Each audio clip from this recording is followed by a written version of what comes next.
श्री पद्मावती नवरत्नमालिका स्तुतिः। श्रीमान्यस्याः प्रियः सन् सकलमपि जगज्जङ्गमस्तावराध्यं स्वर्भूपातालभेदं विविधविधमहाशिल्पसामर्थ्यसिद्धम् रञ्जन् ब्रह्मामरीन्द्रैस्त्रिभुवनजनकः स्तूयते भूरिसो यः सा विष्णोरेकपत्नी त्रिभुवनजननी पातु पद्मावती नः। श्रीशृङ्गारैकदेवीं विधिमुखसुमनः कोटिकोटिरजाग्रत् रत्नज्योत्स्ना प्रसारप्रकटितचरणाम्भोजनीराजितार्चां गीर्वाणस्त्रैनवाणी परिफलितमहाकीर्तिसौभाग्यभाग्यां हेलानिर्थक्तदैन्यश्रमविषममारण्यगण्यां नमामि।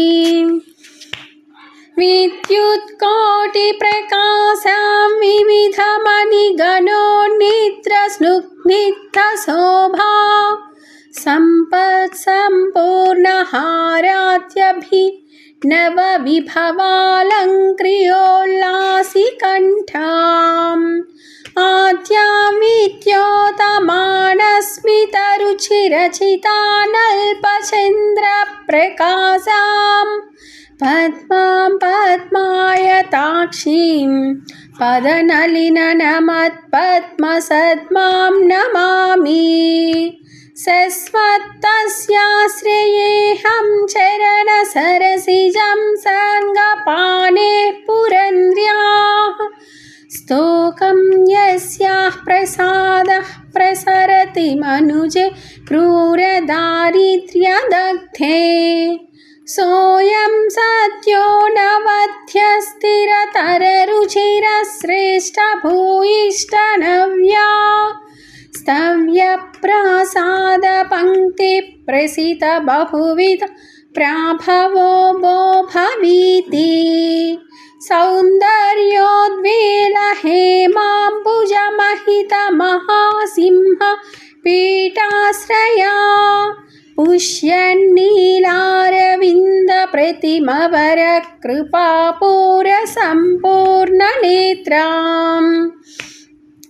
ज्योत्स्नापीयूषधारावहनवसुषमक्षौमधामोज्ज्वला वन्दे सिद्धे सचेतः सरसिजनिलयां चक्रिसौभाग्यरुद्धिम् संसारक्लेशहन्त्रीं स्मितरुचिरमुखीं सारशृङ्गारशोभां सर्वैश्वर्यप्रदात्रीं सरसिजनयनां संस्तुतां साधुवृन्दैः संसिद्धस्निग्धभावां सुरहितचरितां सिन्धुराजात्मभूतां सेवे सम्भावनीयानुपमितमहिमां सच्चिदानन्दरूपां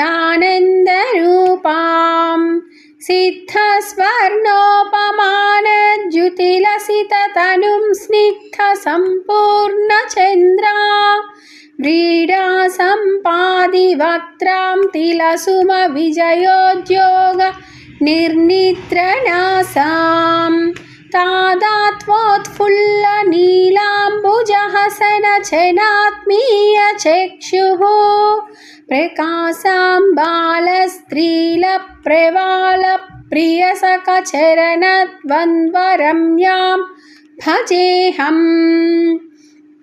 यां देवीं मौनिवर्याश्रयदमरवधूमौलिमाल्यार्चिताङ्घ्रीं संसारासारवारान्निधितरतरणे सर्वदा भावयन्ते श्रीकारोत्तुङ्गरत्न प्रचुरितकनकस्निग्धसुत्थान्तलीलां तां सस्वत्पादपद्मश्रयदखिल हृदाह्लादिनि ह्लादयेऽहम् आकाशाधीशपुत्रीं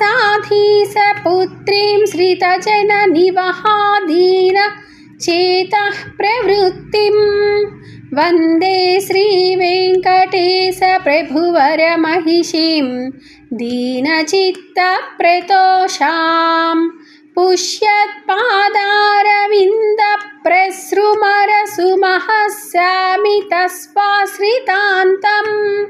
तामिस्रां तत्त्वरूपां सुखपुरनिलयां सर्वसौभाग्यधात्रीं श्रीशेषशर्माभिनवलोपक्लृप्ता प्रियेण भक्त्या च समर्पितेयं पद्मावती मङ्गलकण्ठभूषा